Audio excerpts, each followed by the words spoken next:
नहमदुहु व नुसल्ली अला रसूलिहिल करीम अम्मा बाद फ़ाउज़ बिल्लाहि मिनश शैतानिर रजीम बिस्मिल्लाहिर रहमानिर रहीम।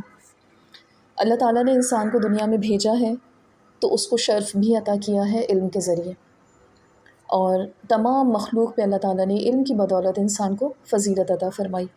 कुरान करीम में अल्लाह ताला का इरशाद है, ख़लक़ल इंसान अल्लमहुल बयान।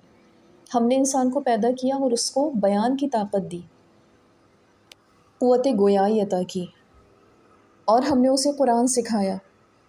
तो ये तमाम ऐसे अनासर हैं, तमाम ऐसी खूबियाँ हैं जिसकी वजह से इंसान तमाम मखलूक में बरतर है।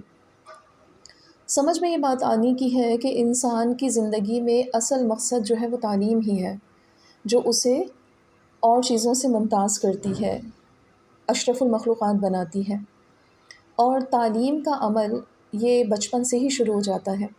तो आज जिस मौजू पे हम बात कर रहे हैं वो है how to overcome the educational weaknesses of children. बच्चों की तालीमी कमज़ोरियों को कैसे दूर किया जाए।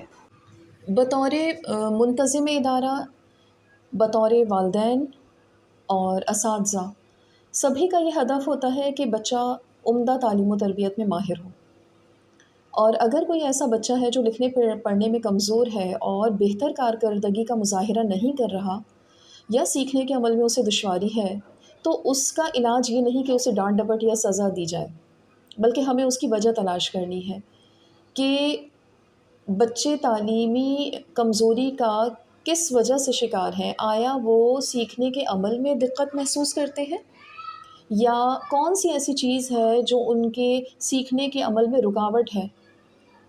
और इन चीज़ों का जो आगाज़ है वो बच्चे की इब्तिदाई तालीम से ही हो जाता है, और उसी सतह पे बच्चे की सीखने की सलाहियत का अंदाज़ा लगाया जा सकता है। इसलिए जितना जल्दी मुमकिन हो तो बच्चों की तालीमी कमज़ोरियों को जांचने के बाद उसका हल तलाश करने की कोशिश करनी चाहिए। अब हमें ये देखना है कि वो मसाइल कौन से हैं जिनकी वजह से बच्चे तालीम में कमज़ोर हो जाते हैं। उसमें यह है कि नंबर एक, कुछ बच्चों को पढ़ने या हिज्जे करने में मुश्किल होती है, और इसी तरह नंबर दो है, कुछ बच्चों को लिखने में जद्दोजहद करनी पड़ती है। उन्हें नहीं पता चलता कि दाएं से बाएं या बाएं से दाएं साइड जो है वो कौन सी है, कहाँ से उनको स्टार्ट लेना है। और नंबर तीन पे है, कुछ बच्चों को इब्तिदाई तौर पर लिखने पढ़ने में मुश्किल का सामना होता है, और आगे चलकर फिर ये मसाइल मज़ीद बढ़ जाते हैं, जैसे ग्रामर की मिस्टेक्स हैं, या किसी तहरीर को पढ़ने या लिखने में दुश्वारी होती है। और नंबर चार पे है, कुछ बच्चे अपना मौक़िफ़ या राय वो इज़हार में उनको दुश्वारी पेश आती है, और वो अल्फाज का चुनाव नहीं कर पाते, अपनी सोच को वो गुफ्तगू की सूरत में नहीं कर पाते, यानी उन्हें लफ्ज़ मरबूत करने में मुश्किल होती है। नंबर पाँच पे है, बाज़ बच्चों को दूसरों की गुफ्तगू समझने में मुश्किल का सामना होता है। ये तमाम मसाइल ऐसे हैं कि बच्चे की शख्सियत पर मनफी असरात मुरतब करते हैं, और इन मसाइल की वजह से बच्चा नफ्सियाती तौर पे एहसास कमतरी का शिकार हो जाता है। उसे लगता है कि लोग उसे अहमियत नहीं दे रहे, और उसकी इज़्ज़त नफ्स मजरूह होने लगती है, क्योंकि अगर इसकी शनाख्त ना हो तो बग़ैर किसी माहिर की मदद के ऐसे बच्चे सीखने या याद करने के दौरान अक्सर झुंझला जाते हैं, चिड़चिड़ेपन का मुज़ाहिरा करते हैं, और स्कूल के काम से सख्त ज़हनी दबाव का शिकार हो जाते हैं। इस तरह वो स्कूल में बार बार सवाल करने से भी हिचकिचाते हैं। उन्हें ये भी खौफ होता है कि अगर वो 10 बार भी पूछ लेंगे तो उन्हें सबक समझ नहीं आएगा। इसलिए जब भी असातिज़ा पूछते हैं कि समझ आ गया, तो वो सब बच्चों के साथ चारों नाचार इस बात में सर हिला देते हैं, क्योंकि बार बार पूछने पर उन्हें बच्चों की जानिब से तज़हीक का ख़दशा होता है। नतीजा, वो धीरे धीरे ज़िंदगी में आगे बढ़ने की उमंग खोने लगते हैं। बच्चों की तालीम व तरबियत में वालिदैन और टीचर्स को अगर पार्टनर कहें तो गलत नहीं होगा। इन दोनों में से कोई एक भी अगर सुस्ती करे तो नताइज बेहतर नहीं हो सकते। इसलिए बच्चों की तालीम में असातिज़ा और वालिदैन दोनों का किरदार बहुत अहम है। दोनों मिलकर ही बच्चों की कमज़ोरियों को पहचान सकते हैं, तालीमी कमज़ोरियों को पहचान सकते हैं, इसका हल तलाश कर सकते हैं। तो इसके लिए ज़रूरी है कि इनकी आपस में मीटिंग और इस बारे में बच्चों की तालीमी कमज़ोरियों के बारे में तबादला ख़याल होता रहे। तदरीसी ज़िम्मेदारियों को निभाना असातिज़ा का रोज़ का मामूल होता है, मगर बहुत सारे असातिज़ा इससे واقف نہیں ہوتے کہ تعلیمی کمزوریوں کے حامل بچوں کے ساتھ کس طرح برتاؤ کیا جائے یا انہیں تعلیم دینے کا کیا طریقہ ہونا چاہیے۔ تعلیمی کمزوری خواہ ہلکی ہو، درمیانی یا شدید، طلباء کے درمیان صلاحیتوں کا بھی فرق پایا جاتا ہے، تو اساتذہ کو بہت صبر سے کام لینے کی ضرورت ہے تاکہ اس بات کو یقینی بنایا جائے کہ بچہ اچھی طرح توجہ کے ساتھ تعلیم حاصل کر سکے۔ اساتذہ کو اس بات کی تربیت فراہم کرنا ضروری ہے کہ اساتذہ بچوں میں کس طرح مختلف تعلیمی کمزوریوں کو پہچان سکتے ہیں، جیسے لکھنے کی کمزوری، پڑھائی کی کمزوری یا میتھس میں کمزوری۔ تعلیمی طور پر کمزور بچوں کو مسلسل اور انفرادی توجہ کے ساتھ آگے بڑھایا جا سکتا ہے۔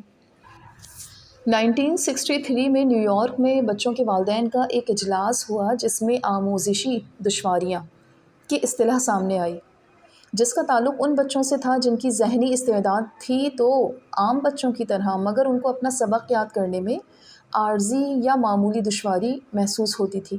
بچوں میں پائی جانے والی آموزشی دشواریوں کی چند یہ اقسام ہیں، جیسے یاد کرنے میں دشواری، سمجھنے میں دشواری، مشاہدے کی صلاحیت میں دشواری، از خود کسی تعلیمی مسئلے کو حل کرنے میں دشواری، بار بار پڑھنے یا کتاب لے کر بیٹھنے کے باوجود صحیح طریقے پر نہ سمجھنے میں دشواری، اسی طرح ناظرہ قرآن میں دشواری، اسپیلنگ یا املا میں دشواری، قوت سماعت میں دشواری، کسی بھی مضمون میں دشواری ہو سکتی ہے، حالات حاضرہ سے واقفیت میں دشواری، فزیکل فٹنس میں دشواری۔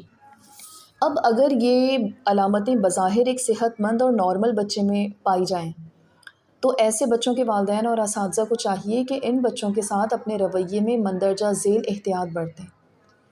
نمبر 1، ایسے بچوں کا کسی دوسرے بچے سے موازنہ نہ کریں۔ نمبر 2، بچے کو ہر وقت ڈانٹ ڈپٹ نہ کریں۔ نمبر 3، ان کے بارے میں تنزیہ یا نفرت کا لہجہ اختیار نہ کریں اور خاص طور پر ان کی شخصیت کو ہرگز نظر انداز نہ کریں۔ بطور منتظم آپ کو ایسے بچوں کو مختلف علامات اور گفتگو وغیرہ کے ذریعے شناخت کرنا ہے۔ بچے کی تدریسی مشکلات کے باعث ان میں جذباتی طور پر کچھ تبدیلیاں پیدا ہوں یا جس غصے یا مایوسی یا جھنجھلاہٹ کا شکار ہو، اس کے لیے پیشہ ورانہ مدد حاصل کریں تاکہ اس کی شخصیت کی بہتر تعمیر میں کوئی کمی نہ رہ جائے۔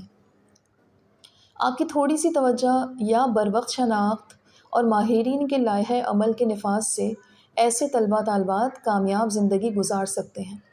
آپ کو چاہیے کہ چند اقدامات فوری طور پہ کریں۔ والدین سے رابطہ کریں، بچوں کی کمزوریوں کے بارے میں والدین کو بتائیں تو وہ اس کی بہتر منصوبہ بندی کر سکتے ہیں، اور اس بارے میں والدین سے تفصیلی میٹنگ کریں جس کا یک نوعاتی ایجنڈا ہونا چاہیے کہ کون کون سی کمزوریاں ہیں اور انہیں کیسے کم کرنا ہے۔ اسی طرح بچے سے ملاقات، والدین سے میٹنگ اور چیک لسٹ کی تیاری کے ساتھ ساتھ اہم کام بچے کے ساتھ ملاقات ہے۔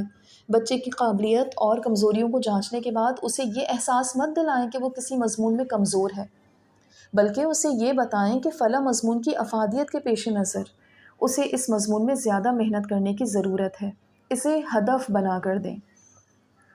پھر یہ کہ چیک لسٹ کی تیاری کریں، جس ایریا میں بچہ کمزور ہے اس حوالے سے چیک لسٹ تیار کریں۔ بہتر ہے کہ والدین اور متعلقہ اساتذہ کی مشاورت سے چیک لسٹ بنائی جائے۔ چیک لسٹ کا فائدہ یہ ہوگا کہ بچے کی موجودہ اور معینہ مدت کے بعد کی پوزیشن جانچی جا سکتی ہے۔ پھر یہ ہے کہ ٹائم ٹیبل مرتب کریں۔ کسی بھی کام کو سر انجام دینے کے لیے مناسب وقت کا انتخاب ہی ضروری ہے۔ بچے میں موجودہ تعلیمی کمزوریوں کے پیش نظر انہیں ٹائم ٹیبل بنا کر دیں۔ یہ وہ طریقے ہیں کہ جن کو اپنا کر کمزور بچوں کی تعلیمی کارکردگی کو بہتر کیا جا سکتا ہے۔ وآخر دعوانا ان الحمد للہ رب العالمین۔ السلام علیکم ورحمۃ اللہ وبرکاتہ۔